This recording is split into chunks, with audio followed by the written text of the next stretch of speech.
Salut à tous, aujourd'hui je teste un truc que j'avais envie de tester depuis très longtemps. Je parle d'une caméra à 360, celle-ci c'est la One X2 qui m'a été envoyée par Insta360. Je préfère vous le préciser, j'ai pas été payé pour cette vidéo, même si j'aurais bien aimé. Ah oui, et si j'ai acheté un ballon géant et une bonbonne d'hélium, vous inquiétez pas, vous allez comprendre très vite. Pour ceux qui n'ont pas suivi, maintenant cette chaîne c'est que des vidéos en verticale, donc regardez-les sur smartphone et appuyez sur le bouton en bas à droite pour le mettre en grand écran, c'est comme ça que vous aurez une vidéo verticale. À première vue, c'est pas hyper utile une caméra à 360, parce que qui a envie de regarder une vidéo en 360 degrés? Mais en fait ça permet de faire des trucs assez ouf et je vais vous montrer ça pendant cette vidéo. Ils m'ont justement envoyé plusieurs accessoires pour tester tout ça. Il y a un pas de vis à l'arrière, donc on peut super facilement l'installer sur une perche. Et voilà ce que ça donne quand c'est au bout d'une perche. Alors vous allez voir, de temps en temps il y a des petits sauts d'image. J'ai demandé à Insta360, c'est tout à fait normal, ce que j'ai reçu c'est un modèle de pré-production, donc ce sera pas sur la version finale. Et aussi évidemment le son est pas incroyable, ça reste une caméra d'action, mais je crois qu'on peut brancher un adaptateur pour avoir un micro externe. Je vais faire une vidéo en me baladant dans les studios, les travaux sont quasi finis et il y a pas mal de choses qui ont changé,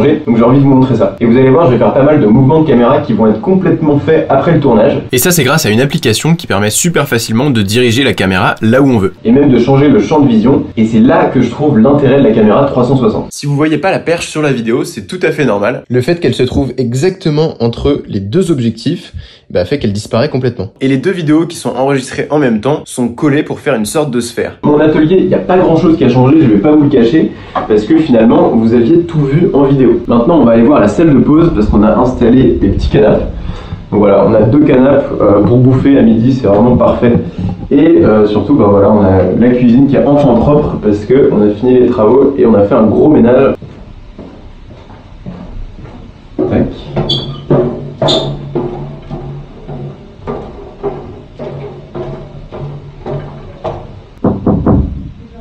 On y retournera après. Et donc là, on a l'open space, et donc on a fait une petite déco assez sympa, avec un T-Rex mort. Donc c'est pas tout à fait fini. On va aller voir le bureau de Michael. Donc voilà, là c'est chez Micode. Bon, le décor est un petit peu plus éteint quand il tourne, et il y a des lumières assez sympas, des lumières bleues. Et voilà, on entre. Donc là, évidemment, vous connaissiez déjà la petite salle de sieste en haut. Et puis, juste en dessous, on a le studio. Tu fais genre de tafé ? Tu veux faire genre de tafé ? Et donc là, c'est le dernier studio, et finalement, c'est pas pour un youtubeur supplémentaire. On a installé Jean. Donc Jean, présente-toi en 2 secondes. Moi je suis Monsieur Thune. Monsieur Thune qui fait gagner de l'argent aux youtubeurs. Voilà, donc c'est celui qui s'occupe de toutes les relations avec les marques et tout. Donc maintenant je vais vous expliquer ce que je comptais faire avec ça. Le but c'est d'accrocher cette caméra à un ballon géant et ainsi d'avoir un drone dans Paris, parce que vous le savez c'est interdit de faire voler un drone dans Paris. Et théoriquement on n'aura aucun souci de stabilisation puisque la caméra filme absolument tout. Malheureusement j'ai pas été le seul à avoir cette idée et j'ai vu que c'était déjà fait sur YouTube, mais bon c'est pas grave. Ce que je vais utiliser dans un premier temps c'est ce harnais pour avoir la caméra dans le dos, on va voir si ça marche bien. Mais tu as une queue? Non.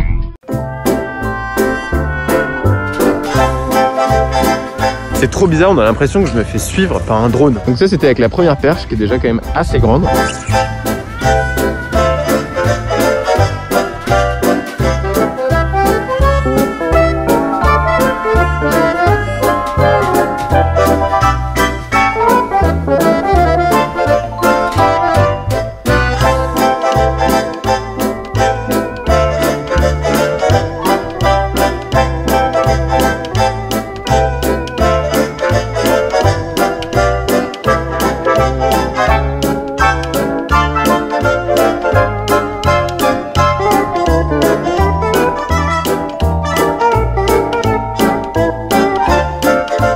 Bon bah déjà avec la grande perche on a l'impression d'utiliser un drone. J'ai hâte de voir ce que ça va donner quand on va l'accrocher à un ballon d'hélium. Mais avant ça on va utiliser un petit accessoire qui s'appelle le bullet time.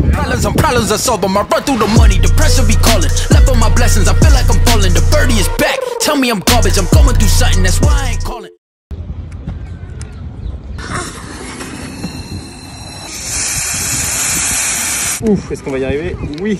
J'espère surtout que le truc va pas s'envoler avec la caméra et qu'on la reverra plus. C'est le rouge, il a touché le grillage et... ouais, c'est mort. Ah, fait chier. Énorme fail parce qu'un des ballons s'est coincé dans une clôture et s'est dégonflé. Du coup, on a essayé avec un ballon supplémentaire et là, ça marche super bien. Chouchou beignet.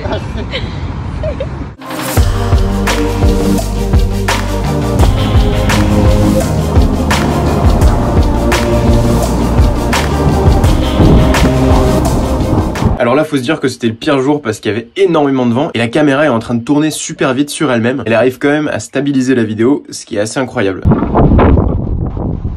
Ce qui devait arriver arriva, on l'a coincé sur un toit, mais heureusement c'est reparti assez vite.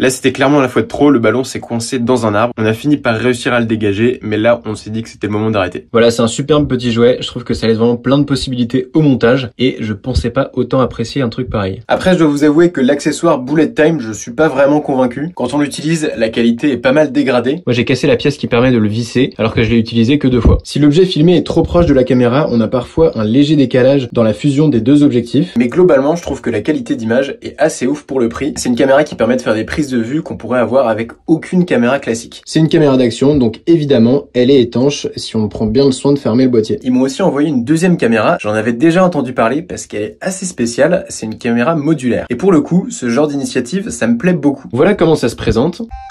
En gros, on a le corps de la caméra avec un écran, on a la batterie et le capteur. Et donc tout ça peut complètement se détacher alors que la caméra reste waterproof, ce qui peut par exemple permettre de mettre l'écran dans l'autre sens.